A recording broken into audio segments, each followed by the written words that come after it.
ಚಿತ್ರರಂಗದ ಇತಿಹಾಸದಲ್ಲೇ ಅತ್ಯಂತ ದೊಡ್ಡ ಮಟ್ಟದಲ್ಲಿ ನಿರ್ಮಾಣವಾಗಿರುವ ರಾಕಿಂಗ್ ಸ್ಟಾರ್ ಯಶ್ ನಟನೆಯ ಬಹು ನಿರೀಕ್ಷಿತ ಟಾಕ್ಸಿಕ್ ಚಿತ್ರದ ಸೆನ್ಸರ್ ಪ್ರಕ್ರಿಯೆ ಪೂರ್ಣಗೊಂಡಿದೆ.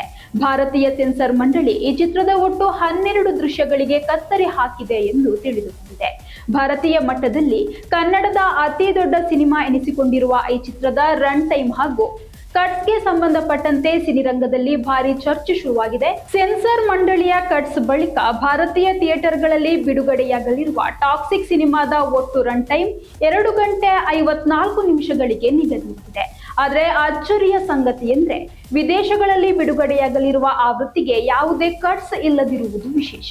ವಿದೇಶಿ ಮಾರುಕಟ್ಟೆಯಲ್ಲಿ ಈ ಚಿತ್ರವು 3 ಗಂಟೆ 15 ನಿಮಿಷಗಳ ಪೂರ್ಣ ಪ್ರಮಾಣದ ರನ್ ಟೈಮ್ನೊಂದಿಗೆ ಪ್ರದರ್ಶನಗೊಳ್ಳಲಿದೆ.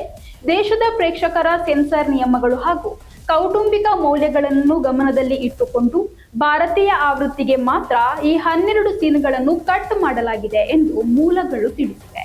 ಚಿತ್ರದಲ್ಲಿರುವ ಕೆಲವು ತೀವ್ರವಾದ ಆಕ್ಷನ್ ಮತ್ತು ಹಿಂಸಾತ್ಮಕ ದೃಶ್ಯಗಳಿಗೆ ಸೆನ್ಸಾರ್ ಮಂಡಳಿ ಕತ್ತರಿ ಹಾಕಿದೆ ಎನ್ನಲಾಗಿದೆ.